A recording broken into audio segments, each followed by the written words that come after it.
میں پھر کہہ رہا ہوں خوب آپ مجھ پر سوالت کریں تو کیا آپ پر میں بھی چھوٹی سی سوال کر سکتا ہوں ہاں یا نہ میں ساری کلاس یہاں بیٹھی ہے ایک بندہ تو نہیں ہے کر لوں ہاں تو میرا پہلا ہی سوال ہے آپ سے کہ جناب عزت مآب غور کیجئے گا کہ یہ جو کائنات ہے اس میں جو انسان کو اللہ پاک نے بنایا ہے اللہ پاک نے انسان کو کوئی چور ڈاکو بنایا ہوا یار ہاں یا نہ میں بتائیں اللہ پاک نے اگر انسان کو چور ڈاکو نہیں بنایا تو کیا انسان کا پیدا ہونے کا طریقہ سب کا ایک جیسا ہے یا مختلف ہے یا کوئی بادشاہ ہو یا کوئی فقیر ہو کوئی بادشاہ ہو یا کوئی فقیر ہو کوئی امیر ہو یا غریب ہو سب کا پیدا ہونے کا طریقہ تو ایک ہے اور انسان کو اللہ پاک نے سب سے افضل سب سے بہتر پیدا کیا بلکہ وہ کہتا ہے بہتر سے بہتر پیدا کیا اور ساری کائنات کی کمانڈ بھی انسان کو دی ہے تو پھر یہ ساری خرابیاں ہمارے اندر کہاں سے آ جاتی ہیں یہ میرا آپ سے سوال ہے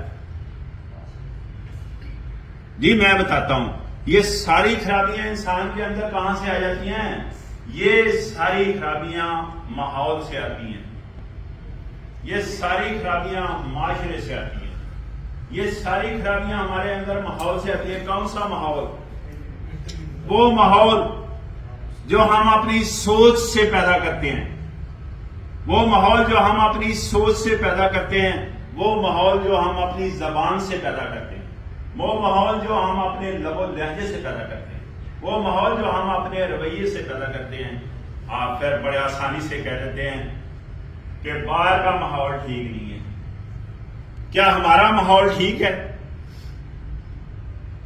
کیا ہم نے کبھی سوچا کہ یہ جو سارا ماحول ہے یہ سارے ماحول کو پیدا کرنے کے ہم ذمہ دار ہیں ہم یہ سارا ماحول پیدا کرتے ہیں ہم ذمہ دار ہیں اس کے ماحول ہم سے منسلک ہے ہم اس کو پیدا کرتے ہیں میں نے پہلے عرض کر دیا کہ اپنی زبان سے پیدا کر رہے ہیں اپنی سوچ سے پیدا کر رہے ہیں اپنے رویے سے پیدا کر رہے ہیں اپنے لب و لہجے سے پیدا کر رہے ہیں اور فوری طور پر ڈی ٹریک ہوتے ہیں کہ باہر کا ماحول ٹھیک نہیں ہے لوگوں پر انگلیاں کھڑی کر دیتے ہیں ماحول پر انگلیاں کھڑی کر دیتے ہیں ہم نے کبھی یہ نہیں سوچا کہ یہ سارا ماحول ہم پیدا کرتے ہیں ہم اس کے مکمل ذمہ دار ہیں ہم اس کے مکمل ذمہ دار ہیں اور پھر اس ماحول میں ہم رہتے ہیں ہمارے بچے رہتے ہیں ہم فیس کرتے ہیں ہمارے بچے فیس کرتے ہیں ہم نے کبھی آج تک سوچا ہے کہ ہم جو الفاظ ادا کرتے ہیں اس کا امپیکٹ ہوتا ہے دوسرے انسان پر دوسرے انسانوں پر معاشرے پر اور اسی امپیکٹ کا پھر ریفلیکشن ہوتا ہے ہمارے اوپر وہ جو امپیکٹ دوسرے پر آپ نے دیا ہے اس کا کیا ہوتا ہے ریفلیکشن ہمارے اوپر آتا ہے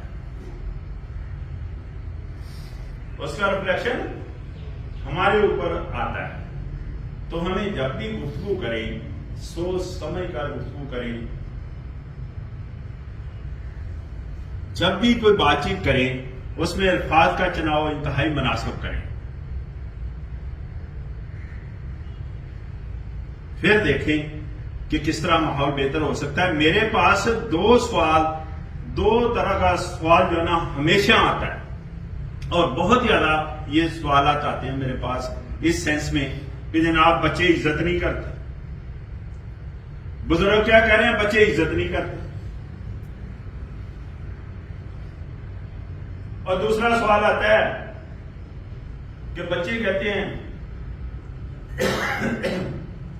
کہ بڑے ڈانٹ ڈپٹ دیتے ہیں اور ہمیں کہتے ہیں خاموش رہے یہ بہت بڑا ایشو ہے ہمارا،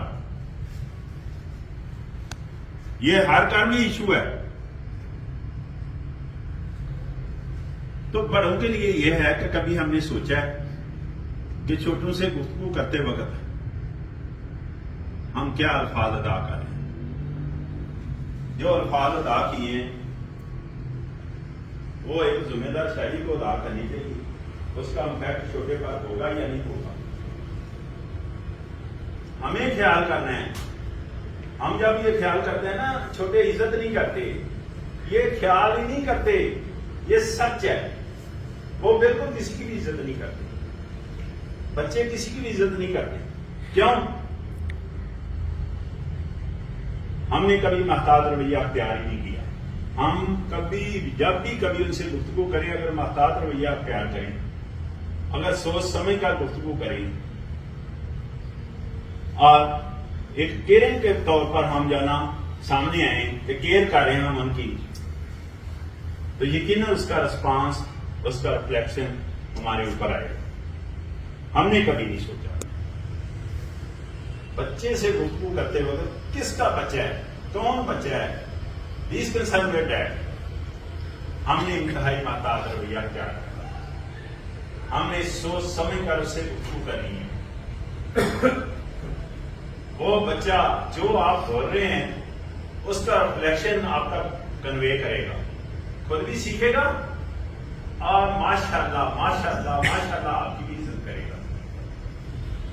اور بچے کہتے ہیں جناب بڑے ڈانٹتے ہیں، بلکہ ڈانٹتے تو وہ کہتے ہی نہیں ہیں. وہ تو بعض دفعہ اس لیول پر بچے جا چکے ہیں کہ بعض دفعہ کہتے ہیں والدین ہمارے ساتھ بدتمیزی کرتے ہیں. کہتے ہیں بچے کیا کہہ رہے تھے کہ والدین ہمارے ساتھ بدتمیزی کر رہے ہیں. ہم بڑے آرام سے ان کے سامنے ہاتھ بند کر سن رہے ہوتے ہیں کہ جی بیٹا کیا کہا آپ نے؟ جی والدین کس نے بدتمیزی کی ہے؟ جی میری امی نے بدتمیزی کی ہے، میرے ابو نے بدتمیزی کی ہے میرے ساتھ. ڈانٹ ڈپٹ کا تو وہ کہتے ہی نہیں ہے. میں نے کہا آپ کو کیا کہتے ہیں؟ کہتے ہیں یہ خاموش رہے ہیں. ہم کیسے خاموش رہے؟ اس کا حل بھی ہے. اس کا حل یہ ہے کہ ہم اگر ذہنی طور پر تیار ہوں نا، ذہنی طور پر تیار ہوں تو پھر خاموش رہنا بہت آسان ہو جاتا ہے. ہم تو ذہنی طور پر تیار ہی نہیں ہے ایز اے قوم. ہم بالکل کسی بات ہی نہیں سننا چاہتے. ذہنی طور پر تیار ہونا کیا ہے؟ ڈانٹ ڈپٹ سننا تو بہت بات کی بات ہے. ہم تو کسی کی بات ہی نہیں سننا چاہتے. ہمیں ذہنی طور پر تیار ہونا چاہیے. آپ سوچیں ذرا کہ میں آپ کو ایگزامپل دے کر بتا رہا ہوں کہ اگر ایک دم کسی کی ڈیتھ ہو جاتی ہے تو اس کے عزیز و کرم کو آپ نے اطلاع دینی ہے. تو اگر ڈائریکٹ آپ اطلاع دیتے ہیں کہ اس کی فوتگی ہو گئی ہے تو اکثر دیکھنے میں آیا کہ اس کے عزیز و کرم کی بھی ڈیتھ ہو جاتی ہے. کیوں؟ سڈنلی وہ فیس ہی نہیں کر سکتا صدمہ. ایسا ہوتا ہے. تو اس کا کیا مطلب ہے؟ پھر ہم کہتے ہیں جناب ہسپتال لے گئے اس کو، یا اس کی کوئی طبیعت خراب تھی، یا اس کو دیکھ رہے ہیں، پھر آہستہ آہستہ اس کو سلو موشن میں کہتے ہیں یہ اس کی ڈیتھ ہو گئی ہے. اس طرح کرتے ہیں کہ نہیں کرتے؟ اس کے بیک گراؤنڈ میں کیا چیز ہے؟ اس کے بیک گراؤنڈ میں یہ چیز ہے کہ ہم ذہنی طور پر تیار نہیں ہیں. تو ہم ذہنی طور پر اس کو تیار کرتے ہیں. تو ہمیں ذہنی طور پر تیار رہنا چاہیے، گھر ہو یا باہر. یہ ملک بھی تو ہمارا گھر ہی ہے. ہمیں ذہنی طور پر تیار رہنا چاہیے کہ ہمارے ساتھ یہ ہو سکتا ہے، ہمارے ساتھ یہ آپشن بھی ہو سکتا ہے، یہ آپشن بھی ہو سکتا ہے، یہ آپشن بھی ہو سکتا ہے. بھائی انسان کو اللہ پاک نے آپشن دے کر بھیجا ہوا ہے. یہ تو اللہ پاک نے ہمیں سکھایا ہے. کائنات کی واحد مخلوق ہے جس کو آپشن دیا ہوا ہے. اچھا کریں گے اپنے لیے، برا کریں گے اپنے لیے. تو آپشن کا جو لیسن ہے وہ تو اللہ پاک سے ہم نے سیکھ لیا کہ جب وہ اس کائنات میں ہمیں بھیجا ہے تو آپشن دے کر بھیجا ہوا ہے. تو اچھا کریں گے اپنے لیے، برا کریں گے اپنے لیے. آپشن ہی ہے نا، کسی اور مخلوق کو نہیں ہے یہ آپشن، ہمیں آپشن ہے. تو ہم نے ان سے سیکھنا چاہیے اللہ پاک سے کہ آپشن ہے. تو آپ جب بھی ذہنی طور پر آپ تیار ہوں گے کہ یہ بھی ہو سکتا ہے، یہ بھی ہو سکتا ہے، یہ بھی ہو سکتا ہے، ڈیفینیٹ آپ ڈانٹ ڈپٹ کے وقت آپ خاموشی اختیار کر دیں، آپ برداشت کر دیں. اگر ذہنی طور پر تیار نہیں ہے تو سڈنلی جو بھی بات آپ سے کہی جائے وہ قابل قبول نہیں ہوتی، وہ کسی کو بھی قابل قبول نہیں ہوتی۔ بچے بھی کیا کرتے ہیں، اکثر دیکھا آپ نے، ڈانٹ ڈپٹ دیں تو گھر سے بیگ پکڑا اور گھر سے ہی نکل گئے، کر رہے ہیں کہ نہیں اس طرح؟ تو فالٹ ہمارے اینڈ پر ہے، ہماری غلطی ہے، ایز اے والدین ہماری غلطی ہے یہ۔ ہم نے کبھی محسوس نہیں کیا کہ ہماری کیا غلطی ہے۔ ہماری غلطی یہ ہے کہ ہم کم از کم جب بھی ان سے گفتگو کریں سوچ سمجھ کر گفتگو کریں، گفتگو کرتے وقت محتاط رویہ اختیار کریں۔ ہم نے تو آج تک ایک دوسرے کی عزت کرنا نہیں سیکھی، ایک دوسرے کی عزت کرنا، ایک دوسرے سے مراد یہ کلاس ہے، اگر کلاس میں ایک دوسرے کی عزت کرنا، ایک دوسرے کی عزت کرنا نہیں ہم نے سیکھی۔ یہ بہت بڑا فالٹ ہے ہمارے اندر۔ اور ایک دوسرے کی عزت سے کیا مراد ہے کہ لیسٹ کنسرویٹ ہے کہ کون کتنا بڑا ہے کون کتنا چھوٹا ہے، یار اس کا عورتوں کے لحاظ سے میں بات ہی نہیں کر رہا، کون بڑا ہے عمر کا کون چھوٹا ہے۔ ہر ایک کی عزت کرنی چاہیے ہمیں۔ کیوں؟ ہر بندہ عزت کا خواہش مند ہے۔ میں چاہتا ہوں میری عزت ہو، آپ نہیں چاہتے آپ کی عزت ہو۔ ہر بندہ عزت کا خواہش مند اور ہر بندہ عزت کا حقدار بھی ہے، لیکن ہم نے سیکھا نہیں ہے ایک دوسرے کی عزت کا۔ اس سے آگے چلیں تھوڑا سا، ہم نے داد دینا نہیں سیکھی، داد دینا بالکل نہیں ہم نے سیکھی۔ یار کوئی اچھا کرتا ہے تو اس کو ریوارڈ تو ملنا چاہیے، کوئی اچھا کرتا ہے اگر اچھی گفتگو بھی کرے تو اس کو داد بنتی ہے اس کی کہ نہیں بنتی؟ بتائیں ہاں یا نا میں بتائیں کہ اگر کوئی اچھا کام کرے یا اچھی گفتگو کرے اس کا ریوارڈ بنتا ہے کہ نہیں بنتا؟ اس کو داد دینی چاہیے کہ نہیں؟ جی۔ داد دینے کے لیے کتنے کروڑ روپیہ درکار ہے؟ داد دینے کے لیے کتنا بڑا عہدہ چاہیے؟ داد دینے کے لیے مثبت سوچ، مثبت ذہن، کتنی بڑی تعلیم چاہیے؟ داد دینے کے لیے چند الفاظ آپ اس کے حق میں بول کر اس کو داد دے سکتے ہیں۔ اگر چند الفاظ بھی نہیں آپ کے پاس یا آپ اتنے کنجوس ہیں تو داد تو تعلیم جا کر نہیں دی جا سکتی کہ نہیں دی جا سکتی۔ ہم تو یار اتنا بھی نہیں کرنا چاہتے۔ یہ دو چیزوں کی میں نے نشاندہی کی ہے، تیسری چیز کی طرف آنے لگا ہوں۔ ایک تو میں نے نشاندہی کی عزت کرنا نہیں سیکھی ہم نے، دوسرا میں نے کہا جی داد دینا نہیں سیکھی، اب تیسری بات پر میں آنے لگا ہوں، تنقید کرنا بہت سیکھ لی۔ تنقید کرنے کے لیے بھی یار مجھے ایسے لگ رہا ہے جیسے پاکستانی قوم نے بہت بڑے کسی ادارے سے کوئی خاصی PhD ٹریننگ لی ہوئی ہے، ہر بندہ تنقید کرنا چاہتا۔ میرا آپ سے سوال ہے، تنقید کرنے سے صلاح ہونی چاہیے نا ہماری، یہ کہنا چاہ رہے ہیں۔ 60 سال تک تو میری عمر ہو گئی ہے، میں کتابوں سے پڑھ کر کسی کہانیاں نہیں آپ کو سنا رہا۔ 60 سال تک میری عمر ہو گئی ہے، میں نے تنقید سے کبھی صلاح ہوتے میں نے نہیں دیکھی۔ کیا ہوتے دیکھی ہے؟ تنقید سے بدمزگی، بادریشن، انتشار، شر اور بعض دفعہ شر کفر کی طرف چل رہا ہے، یہ میں نے دیکھا۔ لڑائیاں ہوتی دیکھی ہیں میں نے تنقید کرنے سے، کبھی آج تک میں نے صلاح ہوتے نہیں دیکھی۔ اور تنقید کس طرح کرتے ہیں؟ سنیں، بغیر دیکھے، بغیر جانے، بغیر کسی کے بارے میں جانے، بغیر حالات و واقعہ جانے اتنی تنقید کرتے ہیں، اور اس طرح تنقید کرتے ہیں جیسے بہت بڑے فلاسفر ہوتے ہیں۔ اور جب اس سے پوچھا جائے تو وہ بندہ سبجیکٹ کے بارے میں بالکل نہیں جانتا ہو، مکمل طور پر نہیں جانتا ہو، لیکن بڑے اچھے انداز سے تنقید کر رہے ہوتے ہیں، بڑے اچھے انداز سے فلسفہ پیش کر رہے ہوتے ہیں۔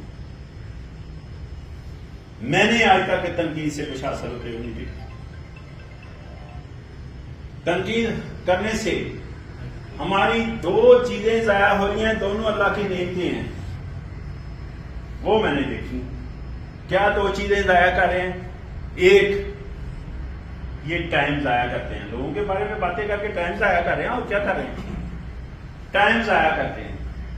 اور دوسری اس سے بڑی نعمت طاقت یعنی توانائی. یہ توانائی طاقت ہی ہے نا جس کے تحت میں بول رہا ہوں. یہ اللہ کی دی ہوئی بہت بڑی نعمت ہے. یہ توانائی اور یہ ٹائم دونوں اللہ کی ملتے ہیں. دونوں ہم ضائع کر دیتے ہیں لوگوں کے بارے میں باتیں کر کے, لوگوں کے اوپر تنقید کر کے, جس سے کچھ حاصل نہیں ہے. لا حاصل گفتگو ہوتی ہے ہماری. اس کی بجائے یہ دونوں نعمتیں اگر ہم اپنے اوپر خرچ کریں, اپنی ذات پر استعمال کریں, ٹائم اور توانائی, تو کیا خیال ہے آپ کا؟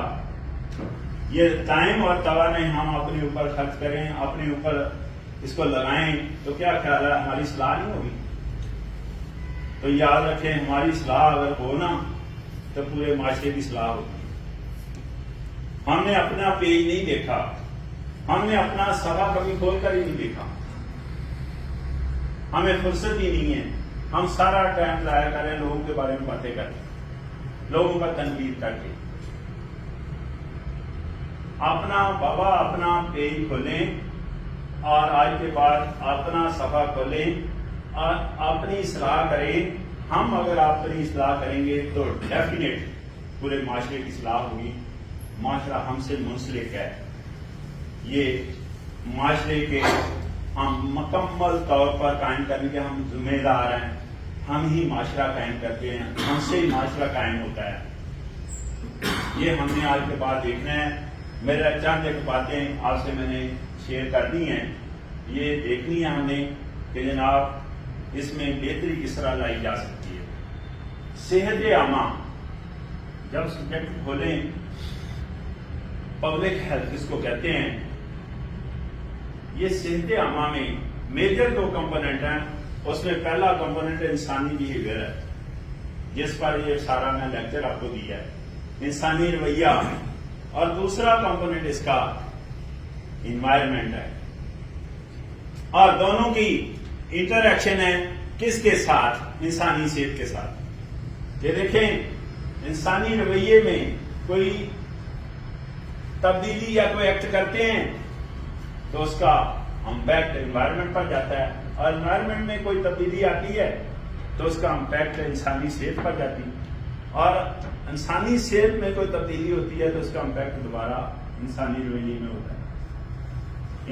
ان کی آپس میں انٹریکشن انٹیمیسی ہے. نوٹ کریں کہ میں یہ کہنا چاہ رہا ہوں کہ انسانی رویہ اس کا بڑا امپیکٹ ہے انسانی انوائرمنٹ پر. کیسے کہ جب ہم ٹیشو پیپر, وہ شاپر, وہ ڈبے کھا کر گاڑی سے باہر پھینکتے ہیں, یہ انسانی رویے میں آتا ہے. یہ انسانی رویے میں نا کہ یہ چیزیں تینوں ہم پھینکتے ہیں باہر. یہ جب آپ انوائرمنٹ میں پھینک رہے ہیں تو ظاہر ہے وہاں گال ساڑ ہوگا. ہم اس کو فرمنٹیشن کہتے ہیں, گال ساڑ کہہ رہے ہیں. گال ساڑ ہوگا کہ نہیں ہوگا؟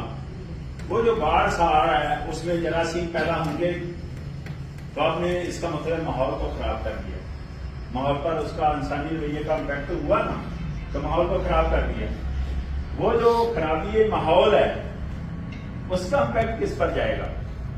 انسانی صحت پر. انسانی صحت خراب ہوگی. انسانی صحت اگر خراب ہوتی ہے تو ڈیفینیٹ جس کی صحت خراب ہو اتنی اچھی گفتگو تو نہیں کرے گا. ایسا ہوگا کہ نہیں؟ دوبارہ رویے پر شفٹ ہوگی. تو ان سب کا انٹریکشن انٹیمیسی ہے, تعلق ہے, ایک دوسرے کا زبردست امپیکٹ رکھتے ہیں. ہم نے یہ چیزیں دیکھنی ہیں کہ جو رویہ ہم ظاہر کرتے ہیں, اس کا امپیکٹ ہے انوائرمنٹ پر, اور انوائرمنٹ کا امپیکٹ انسانی صحت پر ہے, اور انسانی صحت کا دوبارہ انسانی رویے پر. اس میں اگر